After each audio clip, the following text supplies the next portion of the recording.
सत्र स्मार्ट तंत्रज्ञान सुरक्षित भवितव्यासाठी. मित्र हो, आतापर्यंत आपण आपल्या मुलांच्या या smart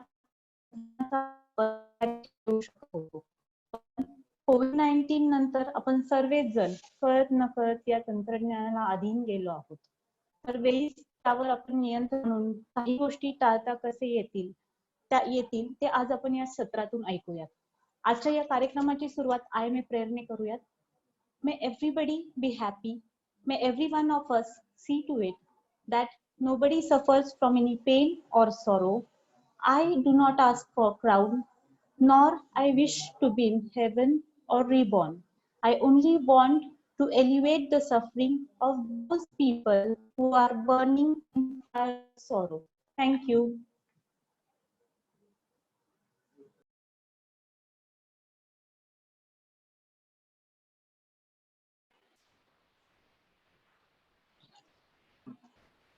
I request IMA President Dr. Vibhavari Solanke Madam to proceed. नमस्कार श्रोते हो, मी डॉक्टर विभावरी सोळंके IMA बारामती कडून आपण सर्वांचे स्वागत करते. आजच्या जीवनात मोबाईल हा आपल्या जीवनाचा अविभाज्य घटक बनला आहे. पूर्वी 10वीच्या नंतर 10वीच्या इयत्तेच्या आधी मुलांना मोबाईल द्यायचाच नाही असा एक डिक्टम होता. पण आता शाळाही ऑनलाईन सुरू झाल्या आहेत, मुलांचे अभ्यासही ऑनलाईन होत आहेत, सगळंच ऑनलाईन आहे. त्यामुळे नाईलाजाने मुलांना मोबाईल आणि तोही अँड्रॉइड भाग पडत. आजची जनरेशन किंवा नवी पिढी म्हटलं तर ही खूपच स्मार्ट आहे. त्यांच्या हातात मोबाईल पडल्यानंतर काही वेळातच मुले त्याची सर्व फंक्शन्स आत्मसात करतात. त्यामुळे बऱ्याच पालकांच्या मनात कुठेतरी मुले मोबाईलचा दुरुपयोग तर करणार नाहीत ना अशी भीती असते. त्यामुळे आपल्या मोबाईलला लॉक असावे किंवा काही ठराविक गोष्टींचं मुलांना उघडून बघता याव्यात यासाठी काही सोय आहे का? तर आहे, पण आपला मोबाईल लॉक करू शकतो. त्याचा पासवर्ड घातल्याशिवाय तो उघडताच येत नाही. तसेच काही ठराविक भागच मुलांना ऍक्सेस करता येईल अशी पण सोय आपल्याला आधीच मोबाईल मध्ये करून ठेवता येऊ शकते. कधी कधी कुणाचे तरी अकाउंट हॅक झाले, कुणाचे तरी पैसे अकाउंट मधनं गायब झाले, कोणीतरी कोणाला तरी ब्लॅकमेल केलं, अशा बऱ्याचशा गोष्टी आपल्या कानावरती येत असतात. तर असे होऊ नये, दुसऱ्या व्यक्तीला आपले अकाउंट उघडता येऊ नये म्हणून काही स्मार्ट ट्रिक्स मोबाईल मध्ये आपल्याला करता येतात. त्यासाठी आपल्याला मोबाईल साक्षर होणं पण किंवा नेट साक्षर होणं गरजेचं असतं. तेच आता हे कसं करता येईल बरं? तर हेच आता आपल्याला श्री हेमंत कुंभार सर आणि सत्यजित निंबाळकर सर यांच्याकडून ऐकायचं आहे. तर आपण आता कार्यक्रम पुढे चालू. धन्यवाद. नमस्कार. आता सर्वांनाच उत्सुकता लागली असेल की मिशन पिंक आहे नक्की काय. तर सोप्या भाषेत सांगायचं म्हटलं तर मिशन पिंक हेल्थ ही IMA बारामती किंवा IMA ची एक शाखा आहे जी गेल्या 7 वर्षांपासून राष्ट्रीय पातळीवरती फिरत आहे. याचा मोटो आहे healthy nation today and tomorrow. तर मिशन पिंक हेल्थचे उद्दिष्ट आहे निरोगी, निर्व्यसनी, सक्षम व खंबीर युवा पिढीची निर्मिती, जेणेकरून मातृत्व सुदृढ राहील व त्याच अनुषंगाने बालमृत्यूच्या दरात देखील घट होईल. मिशन पिंक हेल्थ मध्ये खालील बाबींवरती भर दिला जातो. प्रामुख्याने रक्तक्षयाला प्रतिबंध, जेणेकरून किशोरवयीन मुलींचे स्वास्थ्य, शारीरिक, मानसिक व लैंगिक स्वास्थ्य मेंटेन केले जाईल. त्याचप्रमाणे बेटी बचाव बेटी पढाव, आओ गाव चले, मासिक पाळीतील आरोग्य, सोशल मीडियाचे फायदे तोटे, गुड बॅड टच म्हणजेच योग्य अयोग्य स्पर्शाचे ज्ञान यावरतीही फोकस केला जातो. मागील 2 वर्षात IMA बारामतीने मिशन पिंक हेल्थच्या अंतर्गत निरनिराळ्या शाळांमध्ये HB तपासणी व तज्ञ डॉक्टरांच्याकडून आरोग्य तपासणी देखील केली. त्याचप्रमाणे विद्यार्थिनींच्या वेगवेगळ्या प्रश्नांचे, शंकांचे निरसन केले. पोस्टर्स द्वारा प्रबोधन देखील केले. आयर्न व फोलिक ऍसिडच्या गोळ्यांचे वाटप असे उपक्रम देखील राबवले आहेत. तर आज मिशन पिंक हेल्थच्या माध्यमातून आपण सोशल मीडियाच्या जाळ्यात न अडकता त्याचे फायदे कसे मिळवायचे हे यातील तज्ञांकडून जाणून घेऊ. आपल्याला मार्गदर्शन करायला आज आपल्या बरोबर आहेत श्री सत्यजित निंबाळकर सर व श्री हेमंत कुंभार सर. मी डॉक्टर दीपिका कोकणे व डॉक्टर अपर्णा काटे मॅडम यांना विनंती करते की त्यांनी या तज्ज्ञांची आपल्या सर्वांना ओळख करून द्यावी. धन्यवाद.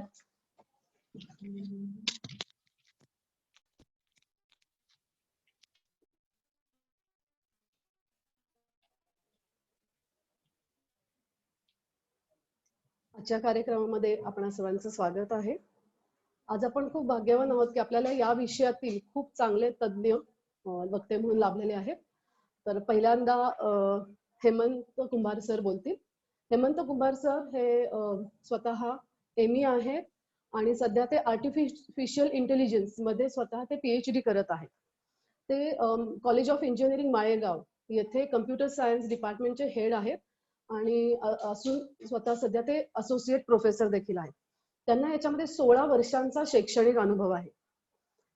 सरांचं एक पुस्तक देखील आहे, त्याचं नाव आहे principles of modern computer design.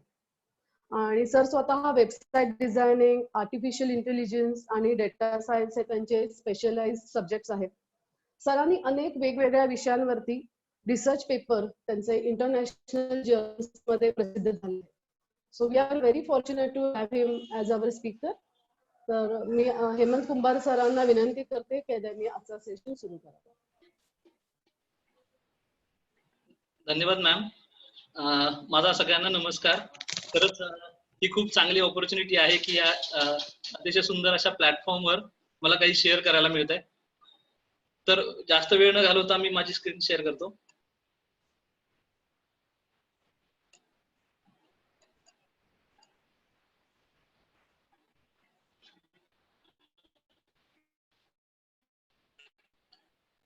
तर आपण सुरू करूया आजचा सेशन.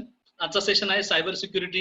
जे प्रॉब्लेम आपल्याला येतात डे टू डे लाईफ मध्ये, किड्स असतील, पालक असतील, तर ते प्रॉब्लेम्स कोणते कोणते येऊ शकतात किंवा काही अनअवेअर प्रॉब्लेम आहेत की आपल्याला माहिती पण नाही की आपण त्याचे विक्टिम बनतो. तर ते कोणते प्रॉब्लेम्स आहेत ते आपण बघणार आहे आणि त्याच्यावरचे सोल्युशन्स.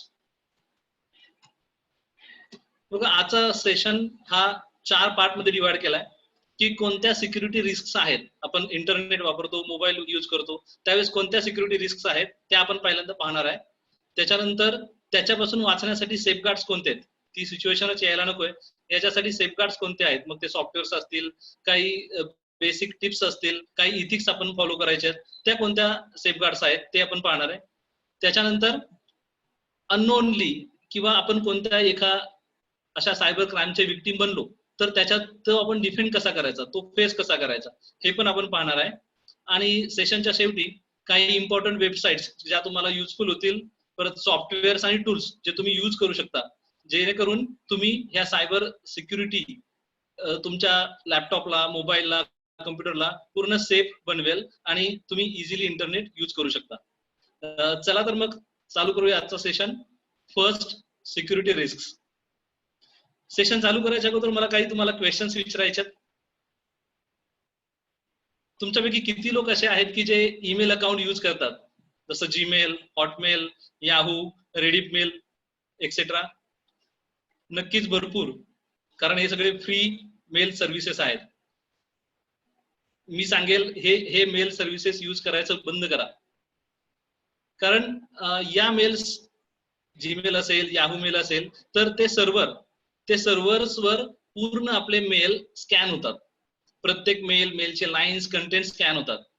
सपोज मी एक एक्झाम्पल घेतो की सपोज मी माझ्या मेलमध्ये एक वर्ड्स टाकले की किल ट्रम्प, तर असा जर मेल असेल, मेलमध्ये वर्ड्स असेल, तर हे कीवर्ड्स आहेत की जे स्कॅन केले जातात कंटिन्युअसली. जर मी असा नोईंगली अननोईंगली असे वर्ड्स टाकले तर मला जीमेल कडून किंवा सायबर पोलीस कडून लगेच नोटिफिकेशन येईल, कारण हे कीवर्ड्स आहेत की जे मी रॉंग काहीतरी ऍक्टिव्हिटी करायचा प्रयत्न करतोय. तर हे असे प्रत्येक मेलचे कीवर्ड्स रीड केले जातात आणि ह्याच्यापासून सेफ राहायचं असेल तर आय विल से दॅट हे नका यूज करू हे मेल अकाउंट्स. नेक्स्ट क्वेश्चन आहे की आपल्यापैकी किती लोक google.com चा यूज करतात? नक्कीच सगळे. गुगल शिवाय आता आपल्याला काही मिळत नाहीये. कोणती इन्फॉर्मेशन आपल्या फिंगर टिप्सवर आहे, बोटावर आहे. मोबाईल मध्ये गुगल क्रोमला जायचं आहे, गुगल मध्ये लगेच कीवर्ड टाकायचा आहे. इव्हन आता टाईप पण करायची गरज नाहीये. तुम्ही बोलाल त्याप्रमाणे ते लिसन करता, text to speech to text convert होतं आणि सर्च करून तुम्हाला पूर्ण रिझल्ट आणून देतात. पण इथं पण मी म्हणेल की google.com यूज करायचं स्टॉप करा, कारण बघा ऍटलिस्ट 100 बिलियन पेक्षा जास्त युजर्स हे यूज करतायत आणि आपली पूर्ण इन्फॉर्मेशन याच्यावरून ट्रॅक होतीये. तुम्ही कुठे जाताय ते पूर्ण लोकेशन्स या गुगल वरून ट्रेस होत आहे. तिसरा क्वेश्चन आहे, आपल्यापैकी किती लोक अँटीव्हायरस सॉफ्टवेअर्स यूज करतात? मॅक्झिमम, कारण आपल्याला सेफ वाटतं अँटीव्हायरस. पण मी म्हणेल की अँटीव्हायरस सॉफ्टवेअर्स पण यूज करू नका, यूज करायचे थांबवा. का? कारण हे अँटीव्हायरस जे सॉफ्टवेअर कंपन्याज आहेत त्यांचा बिझनेस कसा चालणार आहे? तर बिहाइंड द सीन ते स्वतः व्हायरसेस तयार करतात, पसरवतात आणि मग त्याला किल करायला नवीन अँटीव्हायरसचं पॅच घ्या, नवीन लायसन्स घ्या, अशा स्कीम येतात. तर त्या कारणासाठी अँटीव्हायरस यूज करू नका असं मी म्हणेल. नेक्स्ट क्वेश्चन आहे, तुमच्यापैकी किती लोक मायक्रोसॉफ्ट विंडोज ही ऑपरेटिंग सिस्टीम यूज करते? जनरली ज्यावेळेस आपण नवीन लॅपटॉप घेतो त्यावेळेस त्याच्याबरोबर मायक्रोसॉफ्ट विंडोज येते. लिनक्स असेल तर बेटर आहे, पण विंडोज असेल तर आता तुम्ही म्हणाल ह्याच्यात काय सिक्युरिटी रिस्क आहे? बघा, कधी विंडोज ऑपरेट करताना कधी काही तुमचा कम्प्युटर हँग झाला, काही प्रॉब्लेम आला तर एक मेसेज येतो, do you want to report this issue to Microsoft Windows, की जेणेकरून तुम्हाला सोल्युशन मिळेल. आपण नक्कीच क्लिक करतो येस. येस करताना फक्त हा इश्यू सेंड केला जात नाही मायक्रोसॉफ्टला, ह्याच्याबरोबरच आपल्या सिस्टीम कॉन्फिगरेशन किंवा आपल्या लॅपटॉपवर असणारी सगळी इन्फॉर्मेशन पण मायक्रोसॉफ्टला सेंड केली जाते. मग पहा विंडोज यूज करणं किती सिक्युअर आहे. आणि शेवटचा प्रश्न, आपल्यापैकी किती लोक इंटरनेट यूज करताय? आता हा काय क्वेश्चन आहे, कारण मी पण इंटरनेट यूज करूनच हा सेशन देतोय. पण खरंच इंटरनेट यूज करणं पण थांबवावं लागेल, कारण इंटरनेटवर आपण पूर्ण कोणतीच आपली प्रायव्हसी राहत नाहीये. पण इंटरनेट पण यूज नाही करायचं, ह्या सगळ्या गोष्टी नाही यूज करायच्या, नक्कीच हे आजच्या काळात पॉसिबल नाहीये. करेक्ट? जसं अन्न लागतंय, पाणी लागतंय, तसं इंटरनेट शिवाय आपण 2, 3, 4 तास नाही घालवू शकत. तर मग आपल्याला या इंटरनेटच्या वर्ल्डमध्ये आपली सेफ्टी ठेवून कसं चालता येईल ते आपल्याला पाहायचंय. मी अगोदर काही इश्यूज शेअर करतो जेणेकरून त्याच्यातून पण तुमचा अवेअरनेस क्रिएट होईल. ज्या रिस्क आहेत, ज्या काही घटना घडलेत, त्या काही घटना मी तुम्हाला शेअर करतो. पहिली घटना आहे, एक 6 ते 7 वर्षापूर्वी मुंबईमध्ये असा एक इश्यू झाला होता. तिथे एक लेडी होती की जी इंटरनेट यूज करायची, नॉर्मल युजर जसे आपण यूज करतो तसे. मग त्यावेळेस व्हॉट्सअपवर चॅट, फेसबुक, नवीन फ्रेंड्स बनवणं. अनफॉर्च्युनेटली फेसबुकवर त्यांनी एक फ्रेंड बनवला, ते खूप चांगले फ्रेंड झाले, डेली कम्युनिकेशन व्हायचं. पण अननोइंगली तो पर्सन इथिकली करेक्ट नव्हता. त्या पर्सननं काय केलं की त्या मॅमला माहित नसताना एक ट्रोजन नावाचा एक व्हायरस त्यांच्या कम्प्युटरमध्ये इन्सर्ट केला. आता हा व्हायरस काय करत होता, तर ह्या व्हायरसनं तो त्यांच्या लॅपटॉपचा कॅमेरा कंटिन्युअस ऑन ठेवला 24/7 आणि त्या कॅमेरा थ्रू त्यांच्या त्या रूम मधलं, त्या अपार्टमेंट मधली पूर्ण इन्फॉर्मेशन 24/7 लाईव्ह केली. म्हणजे इंटरनेटवर त्या रूम मध्ये काय चाललंय हे 24 तास दिसत होतं आणि पूर्ण जग, ज्यांना ते माहिती होतं ती साईट, तर ते पाहत होते. इमॅजिन करू शकता तुम्ही हे काय असेल. ऍक्च्युली ट्विस्ट तर त्याच्यानंतर आहे. काही दिवसानंतर त्या जॉबसाठी एका ठिकाणी गेल्या, जॉब इंटरव्ह्यू साठी ज्यावेळेस त्या एंटर केलं केबिन मध्ये आणि बसल्या, समोर इंटरव्ह्यू घेणारा त्यानं पाहिलं या मॅम आल्यात, तर तो इंटरव्ह्यूवर म्हटला की मी तुम्हाला लगेच जॉब देतो, मला तुम्हाला काही क्वेश्चन्स विचारायची गरज नाहीये. का तर त्याने सांगितलं की मी तुम्हाला दररोज मी तुम्हाला पॉन साईटवर बघतो, त्यामुळे मला तुम्हाला काहीच क्वेश्चन विचारायची गरज नाही, मी तुम्हाला डायरेक्ट हायर करतो. तुम्ही समजू शकता किती सिरियस इश्यू आहे हा. मॅमला माहिती पण नव्हतं की त्यांचा कॅमेरा कंटिन्युअस ऑन आहे. त्या पटकन घरी गेल्या आणि पहिल्यांदा इंटरनेट कनेक्शन डिस्कनेक्ट केलं आणि मग त्याच्यानंतर त्यांनी पोलीस कंप्लेंट केली. पण जो माणूस होता की तो परत सापडला नाही इंटरनेटवर, कारण अनोनिमसली ते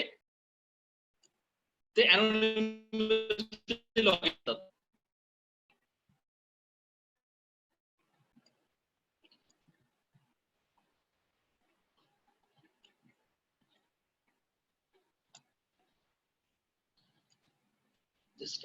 जस्ट अ मिनिट. त्याच्यानंतर नेक्स्ट इश्यू आहे अँड्रॉइड फोन यूज. आपण अँड्रॉइड फोन, अगदी माझा पण अँड्रॉइड फोन फेमस आहे. अँड्रॉइड फोनचा यूज किती घातक आहे बघा. कारण गुगल हा अँड्रॉइड फोनचा यूज लोकेशन ट्रॅकिंगसाठी करतं. म्हणजे आपले प्रत्येक ऍक्टिव्हिटी आपण कुठे कुठे गेलोय हे सगळं ट्रॅकिंग गुगल लोकेशन वर होतं. मग तुम्ही समजू शकता की आपली काहीच प्रायव्हसी राहत नाही जर आपण अँड्रॉइड फोन यूज करतो तर. त्याच्यानंतर आहे स्पूपिंग अटॅक्स, की जसं आपल्याला काही चुकीचे ईमेल येतात. ईमेल स्पूपिंग आणि SMS स्पूपिंग अशा 2 टाईपच्या रिस्क आहेत. ईमेल येतात की हा ईमेल आलाय बिल गेट्स कडून, तुम्हाला उद्याची जॉब ऑफर आहे, तुम्ही उद्याच्या उद्या तुमचा रिझ्यूम सेंड करा, 2 दिवसात तुम्हाला जॉब मिळेल, एवढं पॅकेज आहे असं.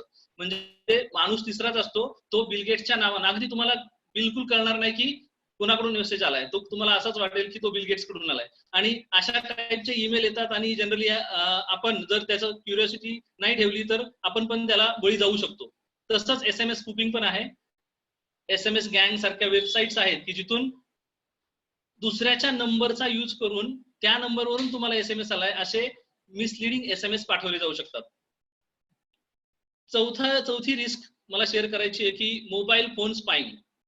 बघा ही आत्ताच्या टीनेजर्सची किंवा जनरली किड्स याला बळी पडू शकतात. की जनरली बॉयफ्रेंड किंवा गर्लफ्रेंड, सपोज गर्लफ्रेंड आहे आणि तिला वॉच ठेवायचा आहे की माझा बॉयफ्रेंड कुठे कुठे जातो, अजून कोणाशी बोलतो, काय शेअर करतो, तर ती त्याच्यासाठी काही सॉफ्टवेअर्स आहेत, स्पाईंग सॉफ्टवेअर्स. आता हे सॉफ्टवेअर यूज केल्यावर तुम्हाला त्या बॉयफ्रेंडच्या मोबाईलवर काय काय गोष्टी चालल्या आहेत त्या पूर्ण डिटेल तुम्हाला मिळू शकतात. आणि खरंच ही एक प्रायव्हेट डिटेक्टिव्ह टाईप ऍक्टिव्हिटी आहे असं मी म्हणेल. तर ही एक रिस्क आहे मोबाईल फोन स्पाईंगची. आणि सेकंड बघा, जनरली असं होतं की दिवाळीमध्ये वगैरे कॉर्पोरेटमध्ये वर्क करत असताना दिवाळीमध्ये तुम्हाला कॉर्पोरेट पर्सन, बॉस असेल किंवा कोणी थर्ड पर्सन आहे, मार्केटिंग पर्सन, तर तो तुम्हाला काही गिफ्ट देतो. जस्ट इमॅजिन की त्या गिफ्ट मध्ये अँड्रॉइड मोबाईल तुम्हाला गिफ्ट आलाय. बघा त्या अँड्रॉइड मोबाईल मध्ये काय काय इन्स्टॉल केलेलं असेल ते तुम्हाला माहिती नसतं. आपण ते यूज करायला चालू करतो. आपल्या सगळ्या ऍक्टिव्हिटी जे काय आपण डेटा त्याच्यावर ठेवतो ते सगळं त्या पर्सनला जाऊ शकतं.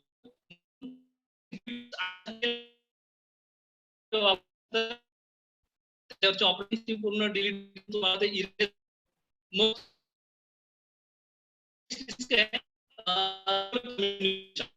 Secure communication.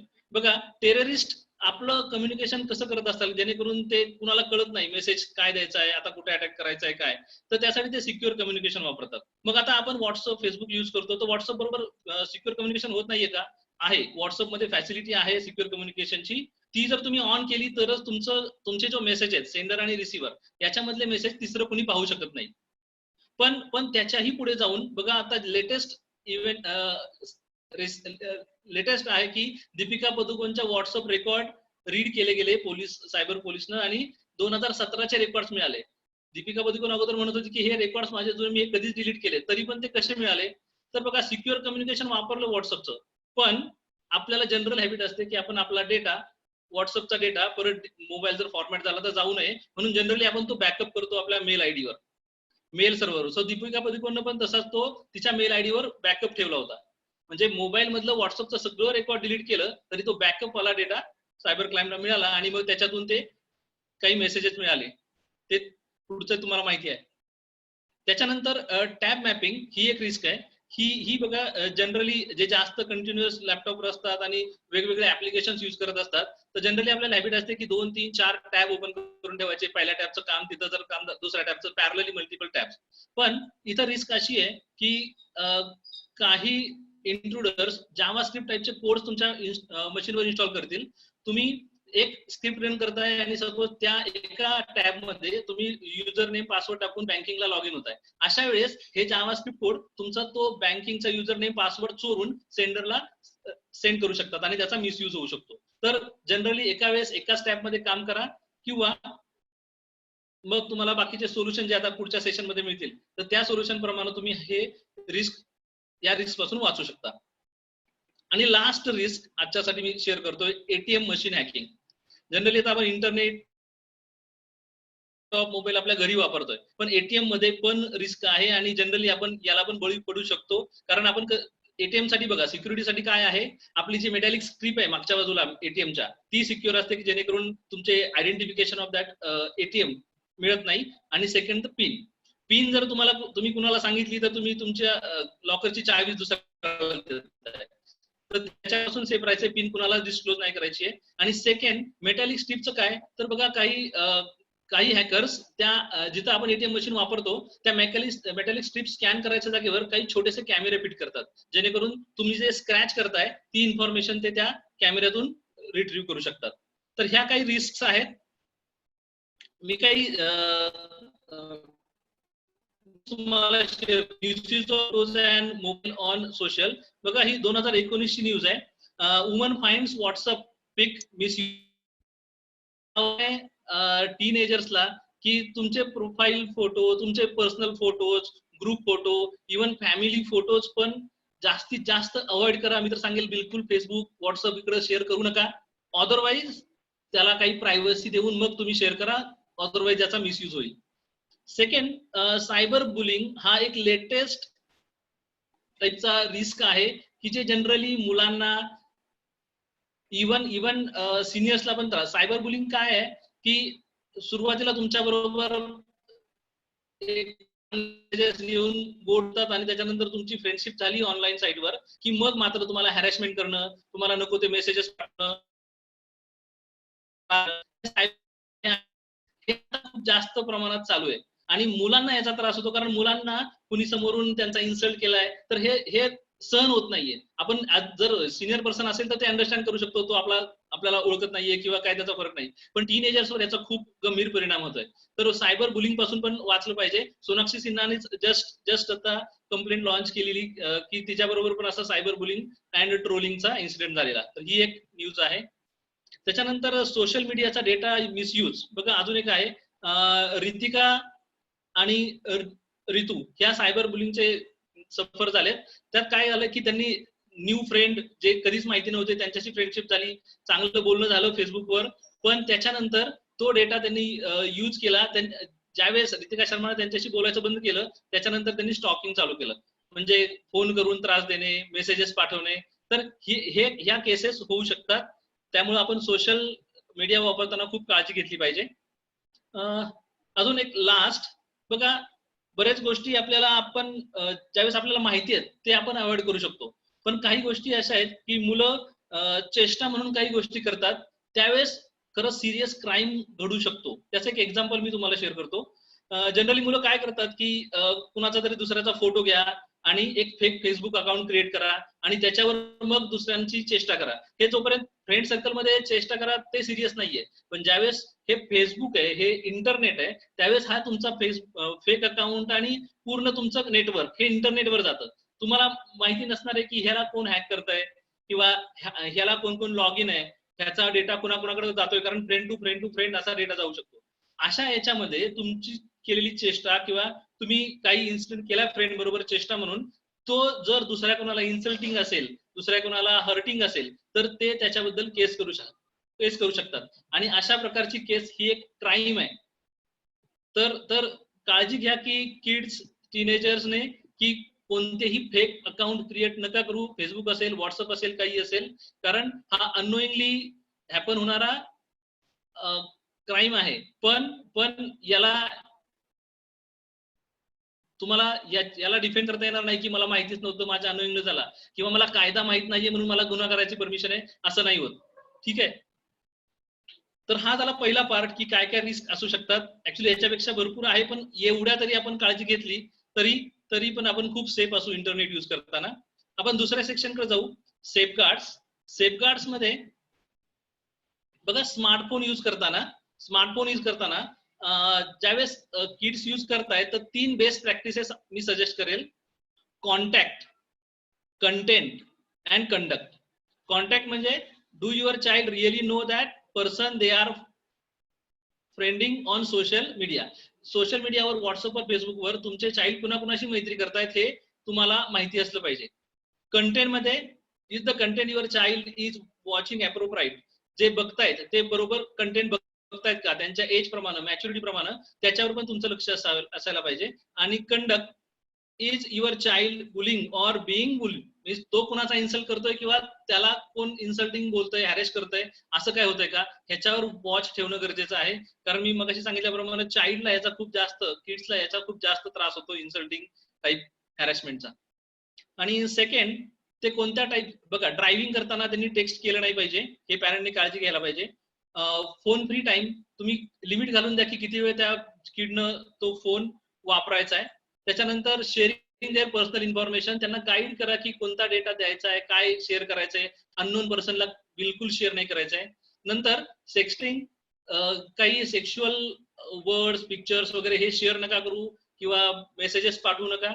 त्याच्यानंतर सायबर बुलिंग, जरी सायबर बुलिंगचे फेस झालं तरी त्याचा इन्सल्ट वाढवून देऊ नका, त्यांना अगोदरच तयार करा की हे इन्सल्टिंग वगैरे ते जास्त सिरियसली घेऊ नका.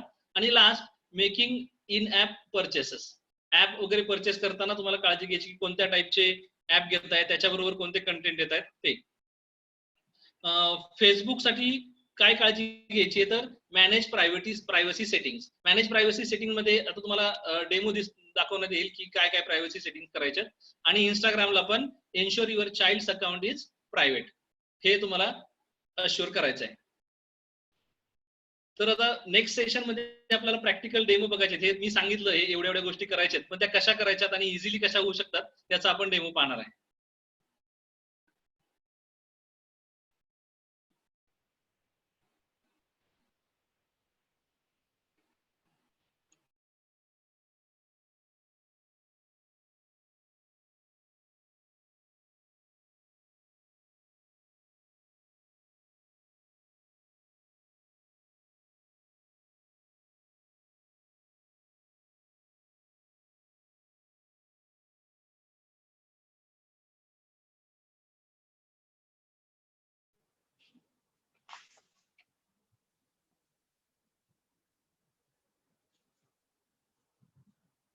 नमस्ते. थँक्यू कुंभार सर, तुम्ही खूप छान सेशन, खूप चांगली माहिती दिलीत आम्हाला. तुमचे खूप खूप आभार. आपल्याला जे आहेत स्वतः एमई आहे आणि असिस्टंट प्रोफेसर आहेत माळेगाव कॉलेज ऑफ इंजिनिअरिंग येथे. त्यांचा देखील 11 वर्षांचा शैक्षणिक अनुभव आहे. ते सध्या सिक्युरिटी अँड ब्लॉकचेन या विषयांमध्ये सर रिसर्च करत आहेत. त्यांनी देखील वेगवेगळ्या अनेक विषयांमध्ये अनेक रिसर्च पेपर इंटरनॅशनल जर्नलमध्ये त्यांचे प्रसिद्ध झाले आहेत. सर आपल्याला पुढे गायडन्स देतीलच. अजून एक फक्त सगळ्यांना सांगायचं म्हणजे जर काही प्रश्न असतील तर तुम्ही चॅटवरती टाकू शकता. आणि एक नंबर सांगते, can you please note down 942200 0023 9422 4 times 0 and 23. तर या नंबरवरती तुम्ही तुमचे प्रश्न काही असतील ते पाठवू शकता. एवढं सांगून मी सत्यजित निंबाळकर सरांना विनंती करते की त्यांनी पुढचा सेशन सुरू करा. Thank you.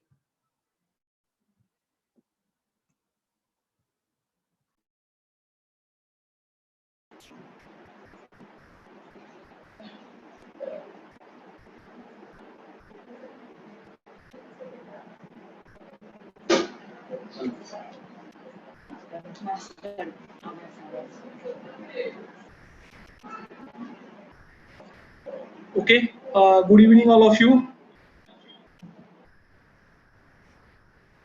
So are you afraid of like you are using now all these digital data and social networking?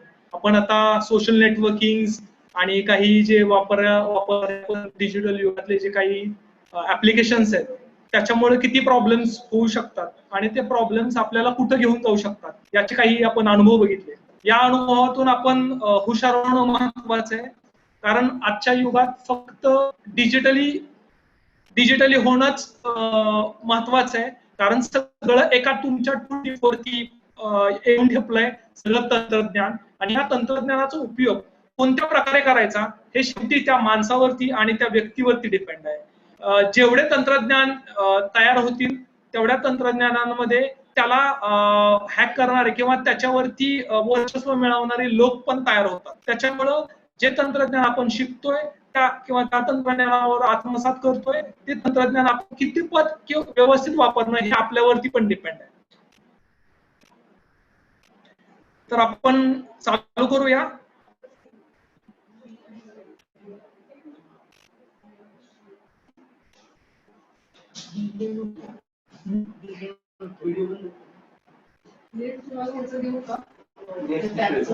हा चालेल.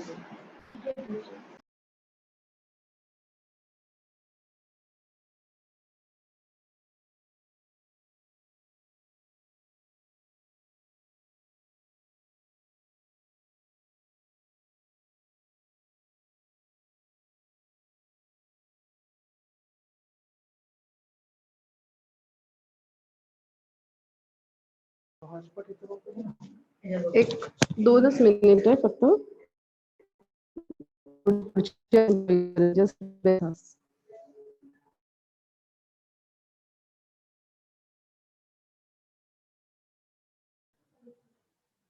दोन मिनिट इंटरनेट सेटिंग्स सुरू आहेत, त्यामुळे 2 मिनिट वाट पाहावी.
Extremely sorry for some interrupt.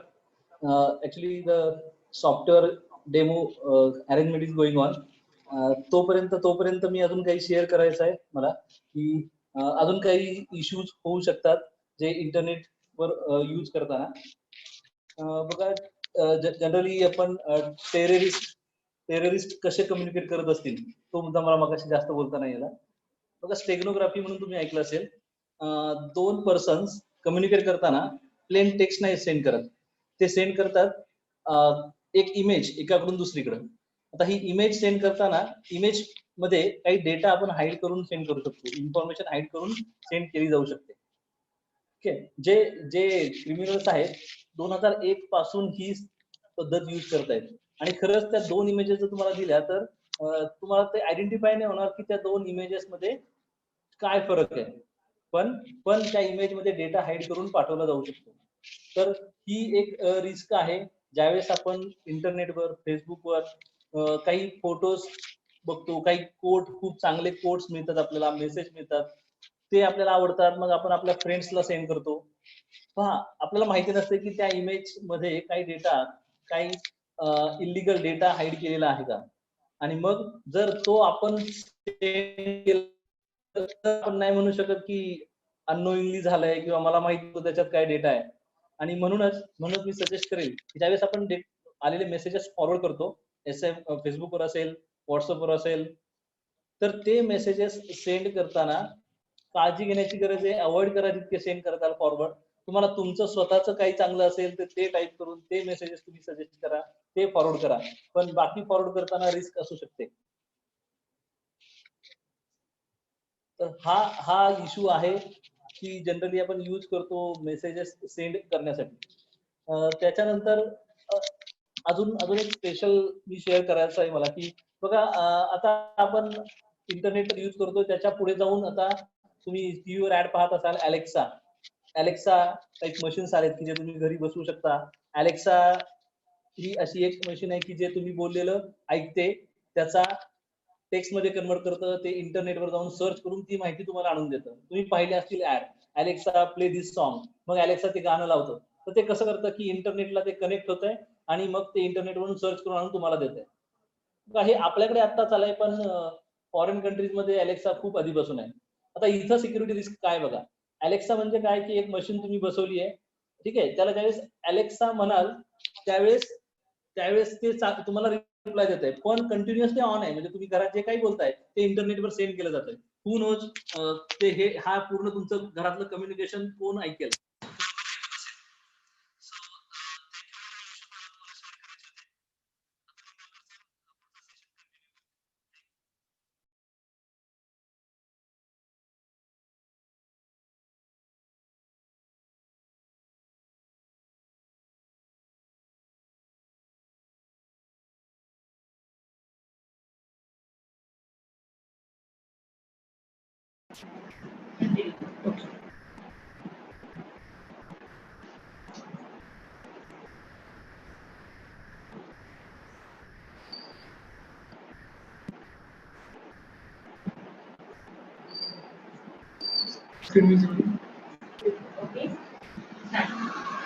Okay.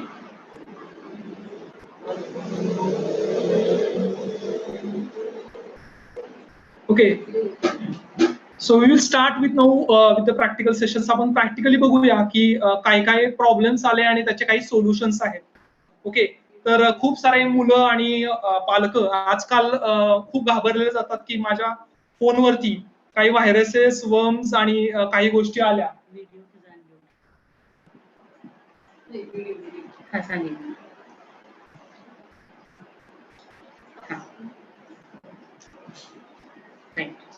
काही व्हायरसेस आणि वर्म्स वगैरे आल्या तर घाबरून जातात की बाबा आता पुढं काय करायचं.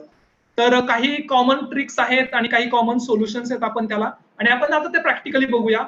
मोबाईलवरती पण बघूया आणि लॅपटॉपवरती पण बघूया की काय होतं. आता जनरली पालक आणि हे जे मुलं घाबरून जातात की स्मार्टफोन देण्या अगोदर त्याला तुम्ही काय काळजी घ्या. तर पहिली काळजी आहे की सेटअप युअर पासवर्ड प्रोटेक्शन, की म्हणजे तुम्ही जो पासवर्ड तुमच्या लॅपटॉप असेल किंवा तुमचा जो मोबाईल असेल त्याला पासवर्ड एक वेगळ्या पद्धतीने द्या, जो पासवर्ड व्यवस्थित त्याला सिक्युअर करून ठेवेल. त्याच्यानंतर ना महत्वाची दुसरी गोष्ट आहे की सगळेजण मोबाईल वापरता किंवा आजकाल तुम्ही जे ऑपरेटिंग सिस्टीम वापरता ते अपडेटेड नसतात. कारण सॉफ्टवेअर कंपन्या काय करतात की ज्यावेळेस कोणतीही ऑपरेटिंग सिस्टीम बनवली जाते तर त्याच्यावरती काही अटॅक्स होतात, त्याचे सिक्युरिटी पॅचेस तयार करतात, आणि ते सिक्युरिटी पॅचेस ज्यावेळेस ती ऑपरेटिंग सिस्टीम अपडेट होते त्यावेळेस ते सिक्युरिटी पॅचेस त्याच्यामध्ये अपडेट केले जातात, जेणेकरून तुम्हाला डे टू डे लाईफ मध्ये ती ऑपरेटिंग सिस्टीम कंटिन्युअसली अपडेट करावी लागते आणि ती केलीच पाहिजे. दिस इज द कॉमन ट्रिक्स. हे मोबाईलसाठी पण ऍप्लिकेबल आहे, हे तुमच्या लॅपटॉपसाठी पण ऍप्लिकेबल आहे.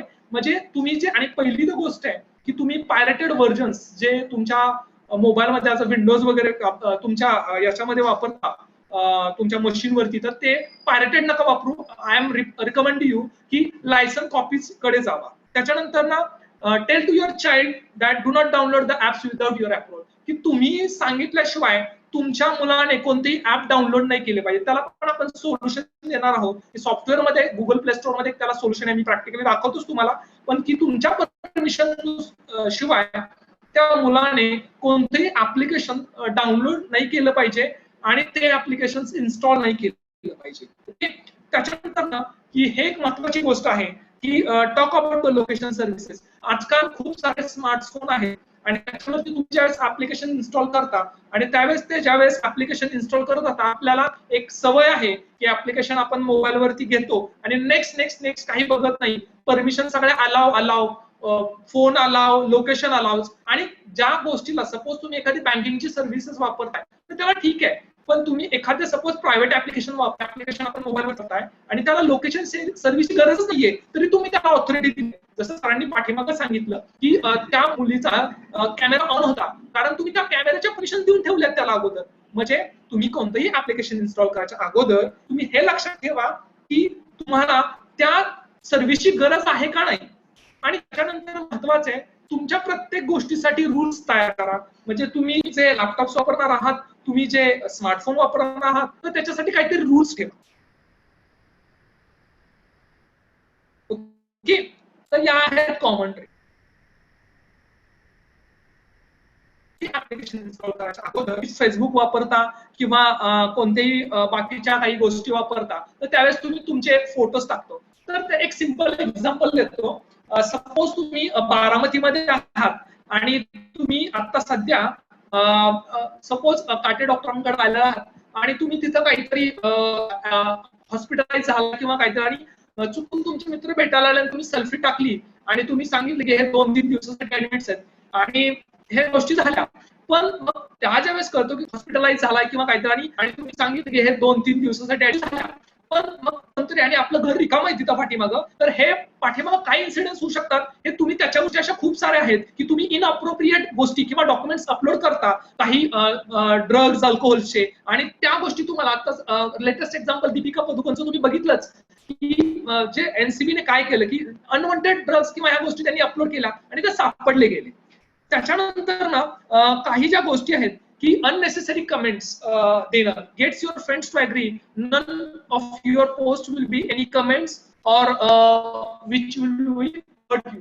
की काही ठिकाणी काही तुमचे मित्र कमेंट्स देतात, काही तुम्ही पाठीमागे देतात. आता याच्यावर एक गोष्ट सांगतो की सपोज तुम्हाला काही सवय असते की एखाद्या याचा फोटो येतो मेरिट झालेला किंवा एखादा शहीद जण म्हणतात की जय हिंद टाका किंवा काय टाका.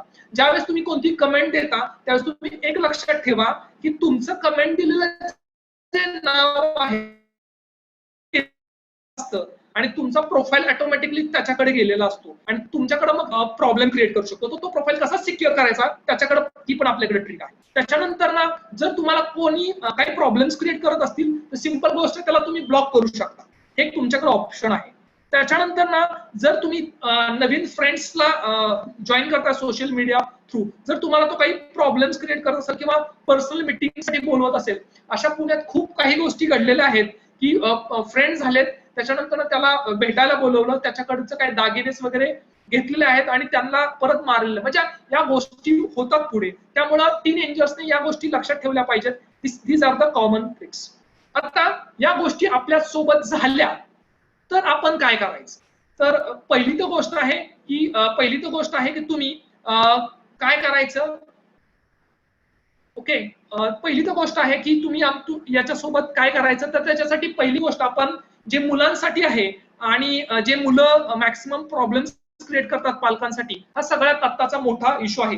तर त्याच्यासाठी आपल्याकडे एक पहिलं सोल्युशन आहे जे इनबिल्ट तुमच्या मोबाईल मध्ये आहे आणि त्याला म्हणतात पॅरेंटल कंट्रोल. आणि ते पॅरेंटल कंट्रोल कुठे मी तुम्हाला दाखवतो. आता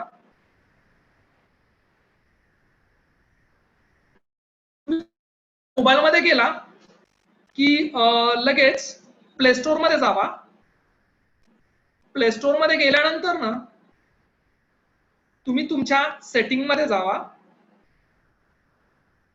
सेटिंग मध्ये गेल्यानंतर ना तुम्हाला एक पॅरेंटल कंट्रोल म्हणून एक ऑप्शन दिसतोय बघा. त्याच्यावरती क्लिक केलं, तो माझा ऑनच आहे आता, पण त्याच्यावरती क्लिक केलं की तुम्ही तुमचे ऍप्स, मूव्हीज आणि म्युझिक हे जे तुमचे जे पाल्ले आहेत किंवा तुमचे जे स्टुडंट आहेत तर त्यांच्यासाठी तुम्ही काय करू शकता, बॅन करू शकता. इथे दिसतंय तुम्ही तुमच्या एज प्रमाणे तुम्ही रिस्ट्रिक्ट करू शकता की कोणते ऍप वापरायचे आणि कोणते ऍप नाही वापरायचे. This is the meaning of what you have to parental control. Okay, तर हे तुमच्या इन्स्टंटली तुम्ही तुमच्या मोबाईलवरती आहेच इनबिल्ट आणि त्या सेटिंग्स मधून तुम्ही ते करू शकता. त्याच्यानंतर ना कोणतंही ऍप तुम्ही ज्यावेळेस घेता, आता फॉर एक्झाम्पल तुम्ही ज्यावेळेस व्हॉट्सअप घेता, आता व्हॉट्सअप 2 नावाचं हे ऍप आहे. ओके, तर हे व्हॉट्सअप ओरिजिनल आहे. तुम्ही कसं ओळखाल की कोणता ऍप ओरिजिनल आणि कोणता ऍप खरंच वेगळं आहे?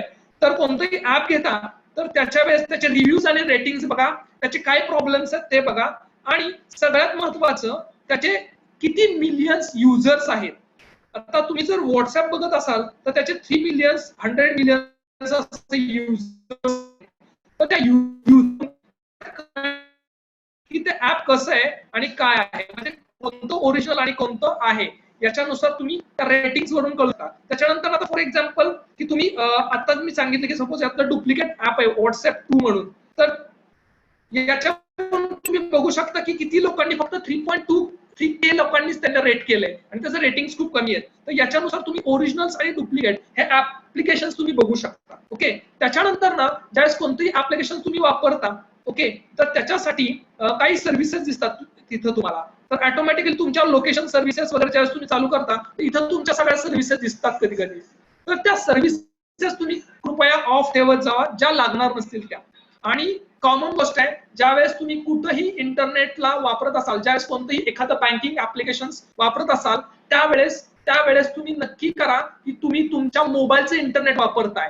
जर तुम्ही कोणतंही प्रायव्हेट वायफाय वापरलं तर तुमचा मोबाईल हॅक होऊ शकतो किंवा तुमचं ऍप्लिकेशन हॅक होऊ शकतं. कारण साधी गोष्ट आहे, तुमच्या मोबाईलवरून रिक्वेस्ट त्या वायफायला जाणार आहे आणि ते वायफाय जर हॅक असेल तर ऑटोमॅटिकली तुम्ही जे बँकिंग ऍप्लिकेशन ओपन करताय, फॉर एक्झाम्पल सपोज हे माझं बँकिंग ऍप्लिकेशन आहे आणि हे बँकिंग ऍप्लिकेशन मी ज्यावेळेस ओपन करतो आणि इथं मी काही युजर आयडी पासवर्ड टाकतो, ओके, तर हे सगळं ऍप्लिकेशन्स आहेत ते तिकडे जाणार आहेत माझे. ओके, त्याचे युजर आयडी आणि पासवर्ड माझे तिकडे जाणार आहेत. तर याच्यासाठी रिस्ट्रिक्शन काय आहे, तर काही ऍप्स आहेत. तर आताच जे मी ऍप ओपन केलं, ओके, FI म्हणून आहे, तर त्या ऍप मध्ये तुम्ही सिक्युरिटीज मध्ये गेला तर हे सिक्युरिटी मध्ये ते फीचर्स तुम्ही देऊ शकता की हे एक फीचर्स आता सगळे ऍप्लिकेशन द्यायला लागलेत की तुमच्या फिंगर टिप किंवा तुमचं बायोमेट्रिक आहे तर ते तुम्ही मस्ट एनेबल करा. हे सिक्युरिटीच्या दृष्टीने खूप महत्वाचं आहे. Okay, this is what you can go with the applications किंवा तुमच्या ऍप्स नुसार तुम्ही करू शकता. हे झालं तुमच्या पॅरेंटल कंट्रोल्स मध्ये आणि ऍप्लिकेशन बाबत. त्याच्यासाठी अजून काही सॉफ्टवेअर्स पण आहेत. क्यू स्टुडिओ नावाचं सॉफ्टवेअर आहे.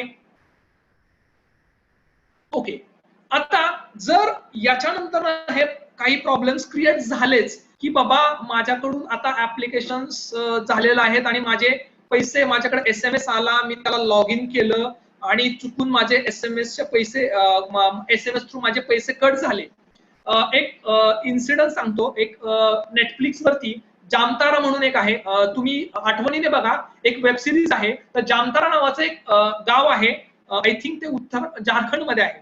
तर ते गाव आहे, तर ते पूर्ण गाव सगळ्या या गोष्टी म्हणजे की SMS पाठवणं, फोनवरून तुमचे पासवर्ड घेणे, तुम्हाला एक लिंक पाठवणं, ते लिंक ओपन झाल्यानंतर ऑटोमॅटिकली तुमचे पैसे कट होणं.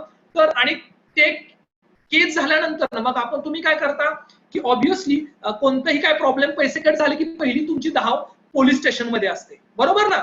मग पोलीस स्टेशन मध्ये गेल्यानंतर ना पहिली तर धाव तुमची पोलीस स्टेशन मध्ये गेल्यानंतर ना तुम्ही पहिल्या पोलीस स्टेशन मध्ये सांगता की सर माझे असे सायबर पोलीसला सांगता असे पैसे कट झाले.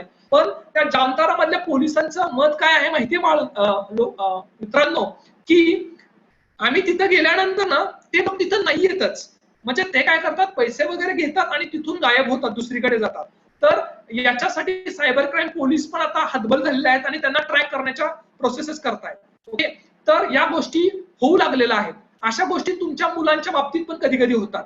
मुलाने एखादी टोरंट वापरतात आणि टोरंट वापरल्यानंतर काही डाउनलोड करतात आणि मध्येच तुमचा काहीतरी हॅकिंगचे वगैरे किंवा असं काहीतरी किंवा पैसे कट झालेल्याचे मेसेज येतात. तर त्याच्यासाठी फर्स्ट एड आहे की call your local police of department with directly with personally at your child. मुलाला घेऊन पहिल्यांदा काय झालंय, काय सोल्युशन्स आहेत बाबा, त्याने काय केलेलं, कोणत्या ऍक्टिव्हिटी केलेल्या आहेत हे लक्षात घ्या. त्याच्यानंतर ना काही अननोनली म्हणजे काही प्रॉब्लेम्स क्रिएट होऊन अननोनली मुलं काय करतात की आताच काही इसीस वगैरे ह्या ऑर्गनायझेशन्स आहेत, या टेररिस्ट ऑर्गनायझेशन्स आहेत. तर या इसीस वगैरे ऑर्गनायझेशन्स आहेत यांनी फेसबुकवरती हनी ट्रॅप बसवलेले आहेत, म्हणजे की काही मुलींचे फोटो आहेत, काही मुलांचे फोटो आहेत आणि त्याच्यानुसार हनी ट्रॅप करून ते तुम्हाला अट्रॅक्ट करतात आणि ते तुम्हाला टेररिस्ट ऍक्टिव्हिटी करण्यासाठी भाग पाडतात. तर त्यावेळेस जर टेररिस्ट ऍक्टिव्हिटीज आल्या किंवा काही असं तुम्हाला प्रॅक्टिक झालं, तुम्हाला वाटलं तसं काही, so go with immediately with your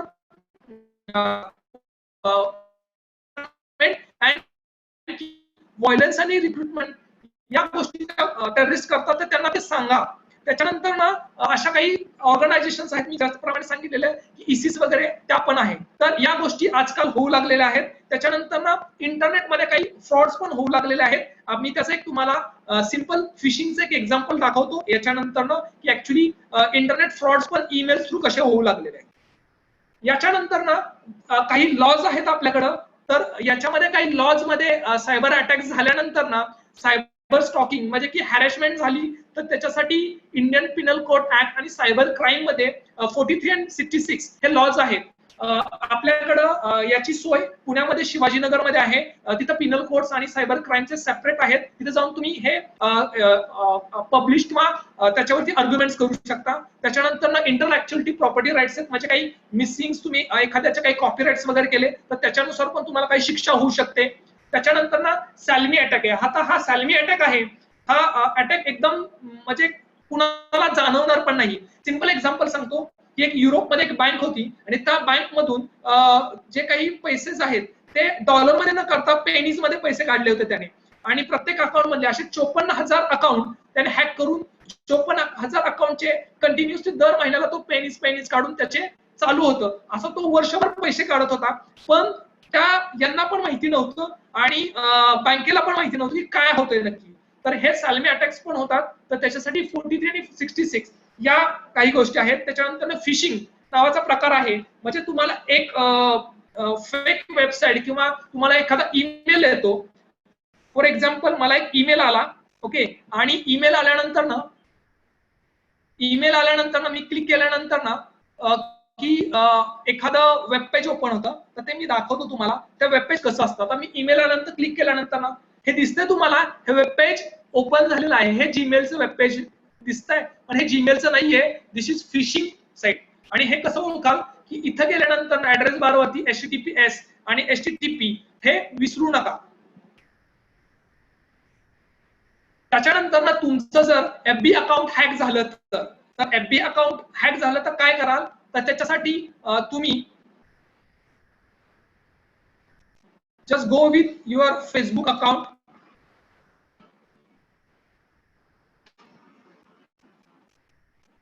account झालं तर काय कराल, तर पहिली गोष्ट आहे, जर तुम्ही चांगले युजर असाल तर डायरेक्टली facebook.com हॅक म्हणून जावा. तिथं तुमचं अकाउंट तुम्हाला हॅक आहे का नाही किंवा काय तर तुम्ही डायरेक्टली त्यांना सांगू शकता. सपोज मला एक माझ्याकडचा राहुल पवार माझा मित्र आहे आणि त्याचं अकाउंट हॅक झालेलं आहे. त्याचं अकाउंट ठीक आहे, आणि कोणता राहुल पवार आहे हा अकाउंट आहे, आणि त्याच्यानुसार तुम्ही तुमचे इमिजिएटली चेंज करू शकता. करंट पासवर्ड, न्यू पासवर्ड याच्यानुसार इमिजिएटली चेंज करू शकता. त्याच्यानंतर ना काही कॉमन गोष्टी आहेत की तुम्ही तुमचे पासवर्ड्स आणि अकाउंट्स विदाउट परमिशन कोण ऍक्सेस करत असेल तर ईमेल चेंज करा, बर्थ डेट चेंज करा. आता बर्थ डेटचे पण प्रॉब्लेम्स आहेत की जर तुम्ही फेसबुक मध्ये गेला तर इथं तुमचे बर्थ डेट्स वगैरे जे तुम्ही टाकता तर बर्थ डेट नुसार तुमचा एटीएमचा पिन जर तुमचा बर्थ डेटचा सिमिलर असेल तर तुमचे त्या एटीएमच्या पिन आणि बर्थ डेटचं सेम असेल तर एटीएम मधले तुमचे पैसेही कधी कधी जाऊ शकतात. त्याच्यामुळं अननोनली गो विथ वर इथं तुमच्या सेटिंग आणि प्रायव्हसी आणि सेटिंग आणि प्रायव्हसी मध्ये गेल्यानंतर ना तुम्ही इथल्या पर्सनल आणि सिक्युरिटी लॉगिन्स आहेत, इथलं तुमचे पर्सनल इन्फॉर्मेशन हाईड करू शकता. त्याच्या गोष्टी आहेत, सगळे कॉन्टॅक्ट इन्फॉर्मेशन हे सगळं तुम्ही बंद करून ठेवा, जेणेकरून हे इन्फॉर्मेशन कोणीही तुमच्या व्यतिरिक्त पाहू शकणार नाही. तर ह्या फेसबुकच्या बाबतीत आहे. आणि याच्यानंतर ना एक इम्पॉर्टंट वन जे काही लोक की आता सगळेजण वापरतायत की माझा मोबाईल आहे आणि माझे जे स्टुडंट आहेत किंवा माझे काही जे पाल्य आहेत तर त्यांना काही प्रॉब्लेम्स होऊ शकतात. तर त्याच्यासाठी you can have option of Kaspersky नावाचं एक चाइल्ड सिक्युअर ऍप आहे. जे चाइल्ड सिक्युअर ऍप तुम्ही तुमच्या मोबाईलवरती इन्स्टॉल करून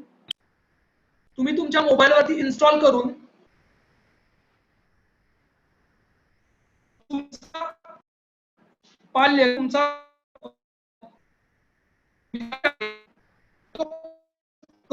काय नाही हे तुम्ही लाईव्ह पाहू शकता. म्हणजे त्याने काय काय केले विद्यार्थी आहे म्हणजे त्याने काय काय केले काय काय नाही. तर यानुसार तुम्ही याच्या पॅरेंटल विद्यार्थी होतोय आणि काय नाही हे तुम्ही पॅरेंटल कंट्रोलने सगळ्या गोष्टी कव्हर करू शकता. तर हे एक ऍप्लिकेशन आहे. तसंच एक ऍप्लिकेशन आहे तुमच्या क्विकहिल मध्ये. क्विकहिल हे अँटीव्हायरस सॉफ्टवेअर तुम्ही विकत घेतल्यानंतर ना त्याच्यात एक पॅरेंटल कंट्रोल नावाची गोष्ट येते आणि त्या पॅरेंटल कंट्रोल मध्ये तुम्ही तुमच्या वेबसाईट्स आणि जे काही तुमच्या पॅरेंटल कंट्रोल इथं तुम्ही गेल्यानंतर ना युजर्स मध्ये जावा. इथं तुम्हाला सपोज तुमच्या जो कोण आहे त्याला तुम्हाला काय बॅन करायचं आणि काय नाहीये इथं तुम्ही अलाव काय करायचं आणि काय नाहीये. सपोज त्याला एज्युकेशनल साइट्स फक्त अलाव करायच्या तर तुम्ही एज्युकेशनल साइट्स करू शकता. त्याला क्राईम व्हायलन्स डिनाय करायचं आहे डिनाय करू शकता.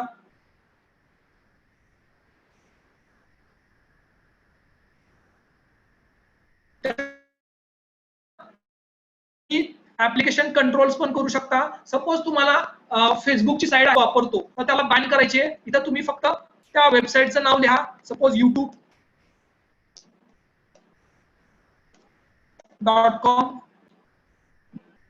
आणि इथं ओके म्हणल्यानंतर तुम्ही इथं युट्यूब टाकलं आणि मी इथं गेलो आणि मी इथं सपोज युट्यूब टाईप केलं.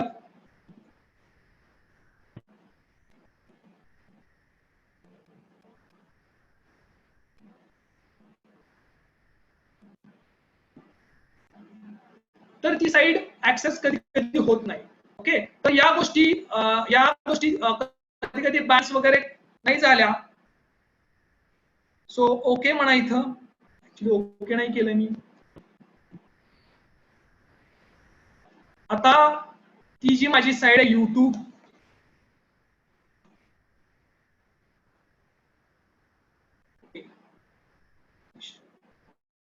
तर इथून तुम्ही ती बॅन करू शकता. त्याच्यानंतर तुम्हाला काही ऍप्लिकेशन्स बॅन करायचे असतील तरी तुम्ही ऍप्लिकेशन्स वगैरे बॅन करू शकता. त्याच्यानंतर इथं जावा ऍप्लिकेशन्स तुम्ही बॅन करू शकता. पीसीचा काही ऍक्सेस त्याला कंट्रोल द्यायचा नाहीये. सपोज तो डीव्हीडी टाकतोय सीडी टाकतोय किंवा त्याला काही आवर्सच द्यायचे तर त्या आवर्स नुसार पण तुम्ही त्याला अलाव आणि डिनाय करू शकता. तर या साऱ्या खूप गोष्टी आहेत की तुम्ही हे वेगवेगळे टूल्स वापरून तुम्ही तुमचे युसेज आणि कंट्रोल्स घेऊ शकता. तर कॅस्परकाय आणि क्विकहिल्स हे दोन्ही टूल्स आहेत. हे तसे पाहता एक 1000 आणि 2000 एवढ्या रुपयांमध्ये असणारे टूल्स आहेत आणि डे टू डे लाईफ मध्ये तुमचा पाल्य किंवा तुमचा विद्यार्थी काय करतोय आणि काय नाहीये तर तुम्ही हे टोटली मॉनिटर करू शकता. तर हे सॉफ्टवेअर्स आणि टूल्स त्याच्यामध्ये यूज करू शकता. तसेच अजून काही टूल्स आहेत याच्या व्यतिरिक्त पॅरेंट कंट्रोलसाठी किंवा किड्स साठी त्याच्यासाठी आहे मोबाईल गार्डियन नावाचं टूल आहे. हे पण तुम्ही वापरू शकता. त्याच्यानंतर स्क्रीन टाइम नावाचं टूल आहे. हे अँड्रॉइड ऍप आहे. याने पण तुम्ही तुमचे सगळे कंट्रोल्स पॅरेंट्स घेऊ शकतात आणि तुमचा जो चाइल्ड आहे तो काय करतो आणि काय नाही याच्यानुसार पण तुम्ही त्याच्यावरती वॉच ठेवू शकता. त्याच्यानंतर टीन सेफ नावाचं एक ऍप आहे. तर याच्यानुसार तुम्ही हे जे व्हॉट्सअप आहे फेसबुक आहे ज्या काही गोष्टी आहेत तो काय करतो त्याला इनकमिंग कॉल कोणते येतात आउटगोईंग कॉल येतात त्याचे ब्राउझर हिस्ट्री काय आहे तर या गोष्टी सगळ्या मॉनिटर करू शकतो. तर या काही गोष्टी आहेत. तर या गोष्टी तुम्ही ऍप्लिकेशन्स वापरून करू शकता आणि हे काही माझे युजफुल साइट्स आहेत. तर या युजफुल साइट्स तुम्ही याचा स्क्रीनशॉट पण घेऊ शकता.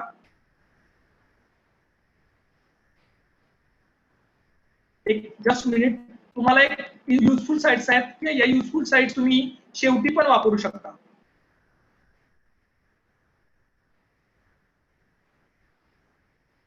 या वेबसाईट मला याच्यामध्ये कळतील. त्याच्यानंतर या साइट्स आहेत की ह्या किड्स सेटिंग साठी आहेत. मी सांगितल्याप्रमाणे 2 ऍप्लिकेशन, एक कास्पर काय आहे आणि दुसरं तुमचं आहे क्विक. त्याच्यानंतर कंट्रोल साठी हे सगळे ऍप्लिकेशन्स आहेत. याचा स्क्रीनशॉट बघून याच्यात सगळे जे करता आणि वापरू शकता. आत्ताच्या डिजिटल युगात स्वतःला किती सेफ ठेवणं हे खूप महत्वाचं झालेलं आहे. त्याच्यासाठी कॉमन प्रॅक्टिसेस पुन्हा एकदा सांगतो. आपले पासवर्ड्स रेग्युलरली चेंज करत राहा. त्याच्यानंतर बर्थ डेट नावाचा पिन आपला कधीच ठेवू नका. त्याच्यानंतर तुम्ही फेसबुक, व्हॉट्सअप वापरत असाल तर त्याच्याहून सोशली, जेवढं सोशली तुम्ही राहाल तेवढे तुम्ही स्वतःला प्रॉब्लेम्स क्रिएट करू शकाल. आणि फेसबुक वापरत असाल तर फेसबुकने आता प्रोफाईल लॉक ही सोय दिलेली आहे तुम्हाला. तर तुम्ही जाऊन तुमचे सगळे प्रोफाईल तुम्ही लॉक करा की जेणेकरून अनऑथराइज युजर तुमचे प्रोफाईल बघू शकणार नाही. आणि पॅरेंटल कंट्रोल मध्ये पुन्हा एकदा सांगतोय की पॅरेंटल कंट्रोलचे खूप सारे आता ऍप्लिकेशन्स येतात. इव्हन तुमचा चाइल्ड आता कुठे आहे, तुम्ही त्याच्याजवळ जर मोबाईल असेल तर तुम्ही त्याला या कॅस्पर स्काय थ्रू, या ऍप्लिकेशन थ्रू तुम्ही त्याला पूर्ण ट्रॅक करू शकता. तो आता काय करतोय, कुठे आहे, कुठं नाही. तर हे काही ऍप्लिकेशन्स आहेत आणि ह्या काही वेबसाईट्स आहेत की तुम्ही डे टू डे लाईफ मध्ये तुम्ही यूज करू शकता. हे माझे सजेशन्स आहेत की तुम्ही सोशल वेबसाईट्स वापरताना. Thank you very much. काही क्वेरी असतील तर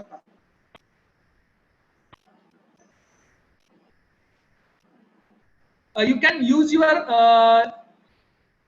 chat box to type your queries.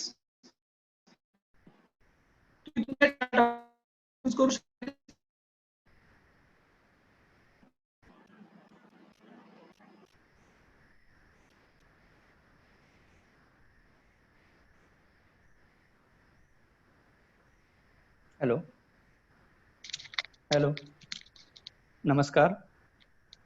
आता आपण सर्वांनी जो IMA चा आत्ताचा सोशल मीडियाचा अवेअरनेस बद्दलचा जो वेबिनार अटेंड केला त्याबद्दल वोट ऑफ थँक्ससाठी मी डॉक्टर संतोष गालमे आलेलो आहे. तर या सर्व अतिशय प्रेझेंटेशन दोन्ही स्पीकर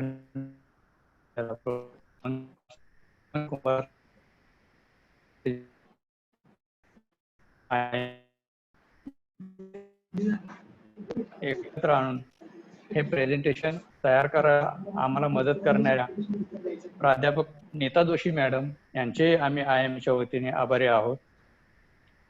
त्याचप्रमाणे नंदलाल प्रभूजी काटे सर, काटे मॅडम आणि मास्टर हरदास काटे यांचाही आम्ही IMAच्या वतीने आभारी आहोत. या सर्वांच्या बरोबरच सर्व पार्टिसिपंट आणि माझी IMAची टीम, माझ्या अध्यक्षा सोळंके मॅडम, स्नेहलता पवार मॅडम, दीपिका, या सर्वांचे मी आभारी आहे. धन्यवाद.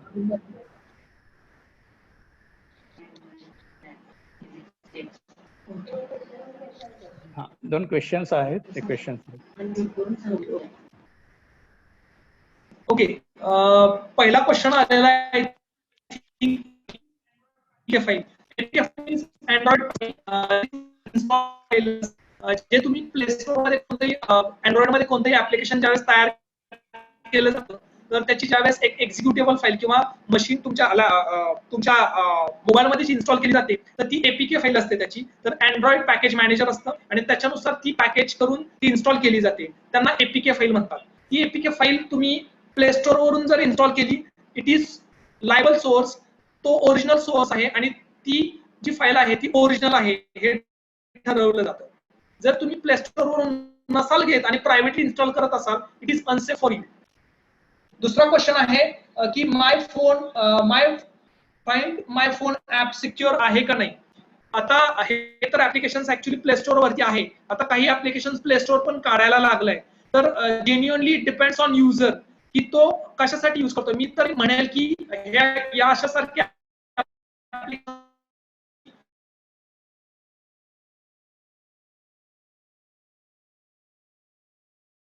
वापरू नका.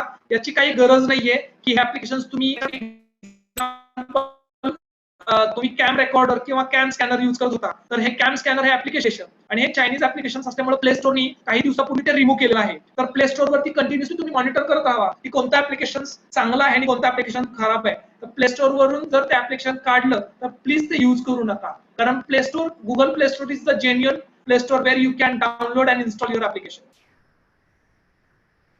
अजून काही क्वेश्चन्स आहेत कोणाचे? Yes please.